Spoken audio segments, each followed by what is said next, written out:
Hey folks, one last lecture before we start reading Animal Farm. Today I've got to talk to you about rhetoric. Rhetoric is one of those old things that they studied in ancient Greece and Rome. And essentially it's the study of language, but the way that we use language to persuade others, the way that we form arguments, the way that we appeal to people's emotions or to their logic to make them agree with us, to make them see things from our side. And it's been around forever. Statesmen in ancient Greece and Rome were well practiced in it. They turned it into a study and attached terms to it. And we'll look at some of those things, but really we want to talk mostly about something that's called the rhetorical triangle. So if you're looking for a definition of rhetoric, it's the art of effective or persuasive speaking or writing, especially the use of figures of speech and other compositional techniques. How does somebody make you act in a particular way, or how can you make somebody act or react in a particular way?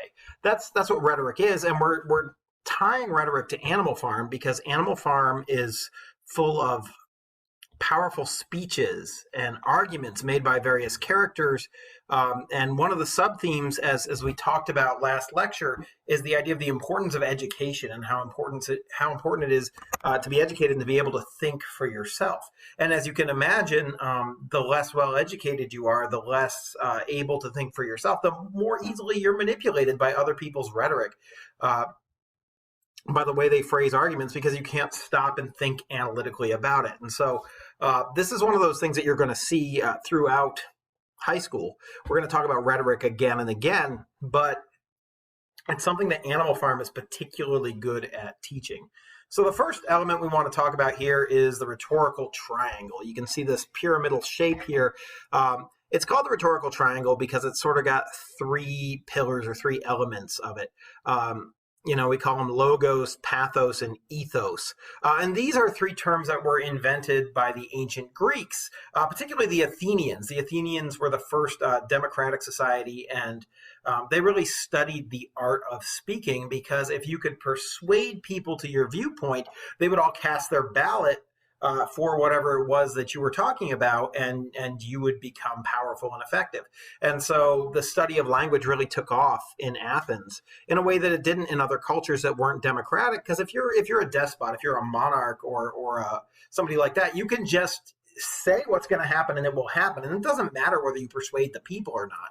It's not until you become a democracy like Athens or a republic like Rome with elected representatives that your ability to persuade the people suddenly matters. And of course, living in a democratic country ourselves or a representative republic, you can see the value of this, but this has a value to individual people in their everyday lives. So basically, logos is an appeal to logic. Pathos is an appeal to emotion, and ethos is an appeal to reputation. Logos sounds like logic, pathos sounds like passion, and ethos, it sounds like ethics, but it really, we're talking about the reputation of the person speaking. So I'm going to read you these little blurbs from around the triangle here so that you can look at the ideas behind them, and then we'll try and simplify it for you a little bit. So why don't we start with logos down here on the bottom. Logos is the Greek term for logic, but it has been made to represent the facts, research, and other message elements that provide proof or evidence to a claim. Use logos to convince your audience that what they are hearing or seeing is well-researched, well-built, or otherwise worth their time. You put the argument to them in such a way that logically, when they think about it, they have to agree with it. That's logos, and that's probably the primary means of convincing people. The next most common means of convincing people is pathos, an appeal to emotion. So pathos is the Greek term for emotion, but it has been made to represent how an audience feels or experiences the message. The appeal of pathos makes a person feel excited, sad, angry, motivated, jealous, or any other number of emotions that may persuade them to act based on what you say. And so this element's really important, especially, we're in an election year right now. And so there's lots of emotional appeals floating around out there. One of the biggest ones is the appeal to fear. to make people scared of what might happen if so-and-so gets elected, or if so-and-so does this, or if so-and-so does that. And we try and change people's opinions based on making them feel fear for what the consequence could be if something happens. But you can also work with emotions to try and make people experience joy and excitement or hope. These are all various ways that we manipulate an audience, manipulate a reader into feeling a particular way. And then finally, we have ethos. Ethos is the Greek term for ethics, but it has been made to represent credibility of the person making a communication, the speaker. Ethos is established through a variety of factors, including status, awareness, professionalism, celebrity endorsement, research, and so forth. Build the ethos to make your audience trust what you are saying. So the idea here is that we want the message to come from somebody that people trust. So, for example, when a pharmaceutical company runs an ad, they're going to have the person talking to you wearing a doctor's coat and a stethoscope so that you think they're a doctor. They're a paid actor, but you think they're a doctor, and that makes them have credibility. It makes them have ethos. Similarly, whenever we want to sell you a product, I mean, you can see these things in ads all the time. In fact, I would recommend you just pause this and go on YouTube and look at the first ad that shows up, and think about the ways that they're trying to manipulate you. What statistics are they offering in their message? How are they appealing to your emotions? How is the music in the background supposed to make you feel? What images do they show you? And how do those images affect the way you feel? And then who is delivering the message? What kind of a voice do they choose? It depends on what audience they're trying to reach. But if it's, a pharmaceutical ad, you can put all these things together. They'll tell you, in terms of logos, some studies, what's happened in these studies, how the patients have been, treated effectively through this new drug. They'll try and connect you to pathos by showing you people being happy and outside in cheerful situations, going about their daily lives as if they don't have a disease or whatever. And the musical score will be pleasant, and everybody will be smiling and interacting in pleasant ways. And then you've got the doctor who has the ethos of being a doctor, who shows up and tells you about the drug, and all of it works together to sell you this product.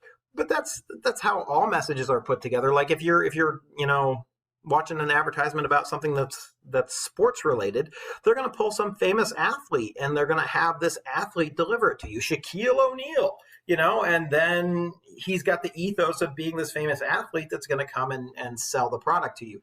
So living in a capitalism, we see a lot of the rhetorical triangle, and you can start breaking down, especially advertisements, into their constituent parts. But every speech has those parts.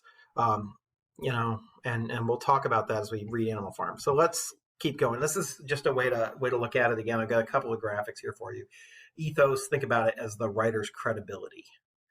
Why do we believe them? What have they done in their lives that make us want to believe their message? Logos, logical reasoning. Pathos, the audience's emotions. So this is just a couple of graphics. Here's another one that I think is particularly useful. You can divide logos into content that involves arguments, giving people the benefits, the facts, the figures, the data, the numbers, the statistics, all of those things that make you believe something based on empirical data. Whereas ethos is personal anecdotes. You have somebody show up and tell you a story about their life that makes you feel a certain way. Testimonials, success stories, images, particular imagery has ethos that makes you feel a certain way.